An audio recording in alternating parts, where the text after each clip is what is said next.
Hello, in this video I'm going to be talking about the limitations with the new interactive item types. As you can see, I have just added this hot text item to my assessment and it has given me this warning. Adding interactive questions to the test will disable printing and other related features.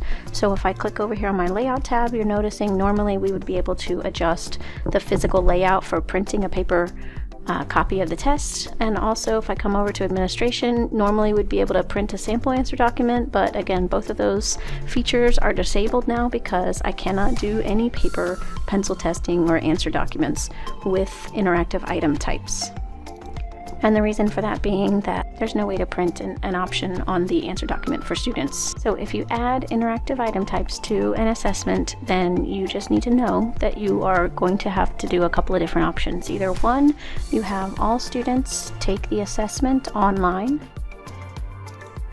or if that's not possible, you're going to need to make two different versions of the test, one of them being a interactive or an online version of the test, and the other one being a nearly exact duplicate of the test, except for you're going to have to do a little creative work to assess the students on paper pencil in place of those interactive item types. So to do that, I am going to copy this test and show you how to set it up for paper pencil testing. So I'm going to have my online version, kind of give it that name, and then when I come down to copy existing test, I'm going to have to drill into find it. My version's going to look a little bit different than yours. Alright, so I've got my hot text test online version, copy it, and then I'm going to rename it. Everything else comes up the same. Click generate. And now when I have my interactive item type, I've got all my other questions, everything else set up the same way.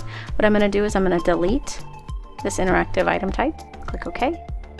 That automatically will give you your access back on the layout tab and your ability to print sample answer documents. And so we want to go ahead and add in a new item type to replace that interactive item type. And we also want it to be in the same spot so that when we're doing item analysis for every single question between the two versions of the test, then we're getting comparable data. So I'm going to add it in this first spot. I'm going to add a linked question. It's also always important for those reading and writing passages. And this time I'm going to leave it as a selected response, and I'm going to change it to multiple selection since I had 3 correct answers.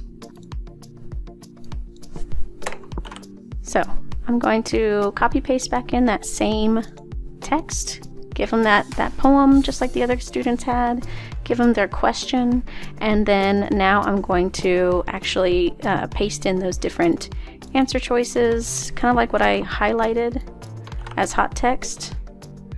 Sometimes it's annoying, you gotta keep reformatting. Let's add a response.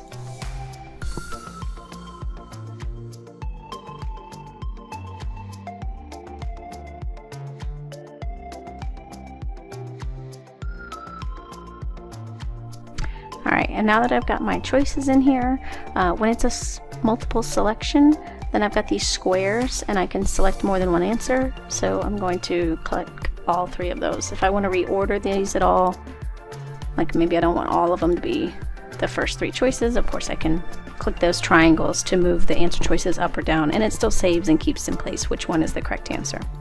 And then I'll go ahead and click create, and now I've got my multiple selection question in the exact same spot, so then my paper pencil testers and my online testers can have a similar data.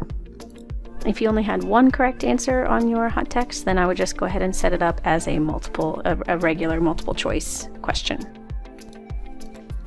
Now the other thing to note is that when you have hot text questions, you're not going to be able to do content clarifiers on those hot text questions. Okay, so normally when I'm looking at a question, like for example this one, I could select the word and add a content clarifier, but I'm not able to do that on a hot text item. So if I wanted to give them the content clarifier here on following lines, I select it and nothing comes up. So you're not going to be able to do any content clarifiers just on those interactive response questions. So just know that at this time. The other thing to be aware of is that when you're looking at data analysis, your students are going to be just scored as right or wrong on these interactive items, and when they are getting when they're viewing their submitted responses, this is an example right here from the same exact question.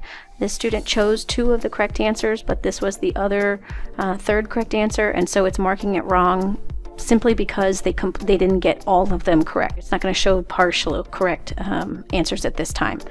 For example, here's one where they did only select the exact same 3 correct answers and they got them all correct. This one, they were allowed to select all 5. They selected all 5, and even though these 3 right here are correct, it's not showing them as correct answers. Data analysis at this time also looks a little bit funky. Each one of these is a hot text item, and this was the only one that the student got correct, and so it's just kind of showing you this interactive piece at this time. Hopefully that'll be updated sometime in the future so you can get a little bit more information about which parts of the question the students got right or wrong on each of these different interactive hot texts, but just know at this time it's just going to give you a right or wrong view. In order to get more information about how the students actually scored, you're going to have to go into Test Available and view their answers. So I'm going to come here to my hot text trial. I'm going to do Enter Answers. I'll select my class or class periods, and I'm going to find my student. I've only gotten 1 kid to test at this time, Tyler, and I'm able to see how he did on each of these questions. So I'm able to see exactly which ones he chose. That's not telling me right or wrong, it's just telling me what he did choose. So Aware's plan, I know this isn't the most ideal for data analysis at this time, but Aware's plan is after they've gone through the process of adding all of these different interactive item types, then they're going to go back and readjust and work on the process for scoring each of these different items, and then also that data analysis so that you can get better data faster to meet your students' needs.